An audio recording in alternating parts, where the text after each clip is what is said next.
全世界の神々による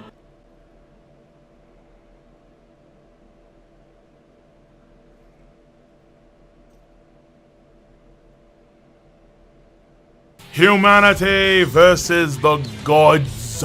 13 of humanity's strongest warriors throughout time versus 13 deities in one-on-one tournament-style combat. Best of 7 wins. And the prize for humanity, they get to exist for another million years. And the prize for the gods, humanity is wiped out. This is the Record of Ragnarok. And the anime is coming out later this year, 2021. Oh my god, yay! I'm so stoked. It's super! It's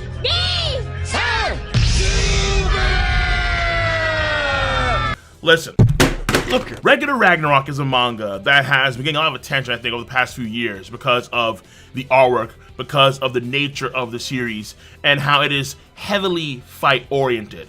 The first fight of the series is between Thor, like the Norse god Thor, and Lu Bu. Ancient Chinese Lu Bu. Like, if you play Dynasty Warriors games, you know Lu Bu, you know Wu Lao Gate. Lu Bu, man, oh my god! And yet, it only gets crazier. I do know, mind you, I've not read that many chapters of the series, but we're going to be doing these read-throughs on Twitch and on YouTube. Links in the box below to the Twitch, of course, as well as the YouTube read-through channel called Requiem. Duh. Another fight that I know happens in the series, I think after Lu Bu and Thor, is Zeus. Like the Greek god Zeus versus Adam, the first man. I'm like, yo, wait. This series has some pretty good artwork in the manga. And the fights, from what I read so far, of Lu Bu versus Thor is pretty good. In terms of the characters and how they're designed, sometimes the backgrounds are, actually a lot of times the backgrounds are really damn good. And then just how the combat is drawn. It's drawn in a really high-octane, dynamic, very intense way. It is good. It's like a combination of One Punch Man and Hellsing in terms of the artwork. Or, I guess, Drifters in this case. Like, combine those two, and then you get Record of Ragnarok in terms of artwork, I'd argue. It's very good. Very good. And when I heard that it was getting an anime adaptation, that was... Poggers. Whoa. Whoa. That is delicious. However...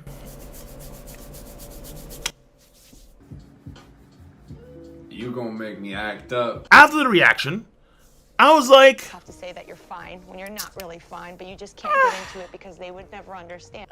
Okay. And when I thought about it more and more, me being like... yeah, okay. For Record of Ragnarok, actually is concerning. Because Record of Ragnarok is a series like, let's say, One Punch Man, where it is heavily dominated by fights. If the fights are not, oh my god, if the fights aren't fantastic in terms of animation quality, then there's a good chance that the series will not do as good as it should. The notion of humanity versus gods is pretty damn cool in of itself. And like, I don't see it being like, let's say, a debacle that was God of High School. God of High School. Click, click. If we have learned one thing from the success of One Punch Man Season 1, and then the failure, I'd argue, of One Punch Man Season 2, and the success, the tremendous success of Demon Slayer, animation matters, and it matters tremendously. So even though we have very good voice actors and actresses for Record of Ragnarok, like for example, we have Sarashiro Miyuki, who's done Mordred from the Fate series. We have Midorikawa Hikaru, who's done Gilgamesh from the Fate series, and also, I looked this up too, he's done Domon Kashu from G Gundam, the G Gundam. Oh, the future century is lovely. So yeah, in the way you have the Gundam Wing versus G Gundam thing going on here between Hikaru and Seiki, which, listen, to me, honestly, even though I love Gundam Wing because of nostalgia, G Gundam, Future Century, oh. Rise, shining Gundam! Even though we have a good voice acting cast, I would argue, even though we have a pretty good manga to base off of in terms of artwork, in terms of, I think, a very epic in of itself, but simple plot, in terms of character designs, like everything is there, except for from that one trailer, the animation. The animation has me concerned. From what I saw, it looked okay, it looked alright. But Record of Ragnarok, with okay/alright animation, in particular for the fights, in particular for combat fluidity. So what do I mean by that? I mean, like One Punch Man, Saitama versus Genos. Or if, let's say, you don't want to as dynamic and as fast-paced, but you want to, let's say, a lot more smoother, a lot more crisp and fluid, then think of Thorfinn versus Thorkel. Woo! Thorfinn versus Thorkel the Tall. Fight number 1 of Vinland Saga. That fight, it's like a tall glass of water on a hot summer day, and you're parched, and it just goes down, just Brita filtered water. So crisp, so delicious. You can't beat it. Not even the best puss in the world can beat it. It just, and it just revitalizes the body. That's how crisp that fight was. Absolutely. That fight is magnificent.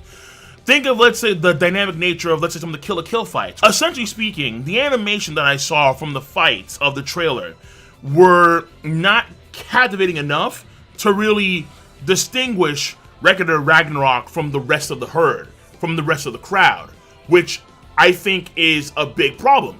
Because for a series that is predominantly fight heavy, like Record of Ragnarok, you need epic, intense, crazy fights, because that's what the series is predicated on. It's literally a tournament-based series. 13 deities versus 13 of humanity's strongest warriors of all time. You have to have, ideally, Ufotable levels, but of course, given budget, given studio size, and so on, okay, fair enough. Odds are it won't be possible, but at least upper rung stuff that, let's say, Bones or Madhouse or Studio Trigger, what they would do. Or let's say, like, top tier Toei stuff, like from the One Piece stuff. Like some of these fights in Wild Country, like the top end Toei stuff is outstanding. I need to see that from Record of Ragnarok on a regular basis. And when you're starting off with 2 epic characters, Thor, the Norse god, and Lu Bu, the strongest of China, and I'm getting middle of the rung, This doesn't look too good. So the main reason, obviously, is the studio. In this case, the studio for Record of Ragnarok is Graphinica. According to Wikipedia, Graphinica have been around for like 11 years, which is not a long time in the grand scheme of things. But their body of work so far is lackluster at best. In particular, their television series that they are the predominant studio for. Because they've done things like editing or worked in combination with the studios. For example, they worked in combination with Madhouse and Satellite, or I guess maybe Satellite? How do you say in Japanese? I'm gonna say Satellite, but Light spelled L-I-G-H-T, that light. They've worked with those 2 studios. They helped finish the Hellsing Ultimate OVAs, which are fantastic. So that's good. But by themselves, as the predominant studio for a particular television series, that's where things get shaky. So when it comes to their list on Wikipedia, for the television series that they've worked on, as the primary or solo studio, the one I've seen before is the Juni Taisen, the Zodiac War.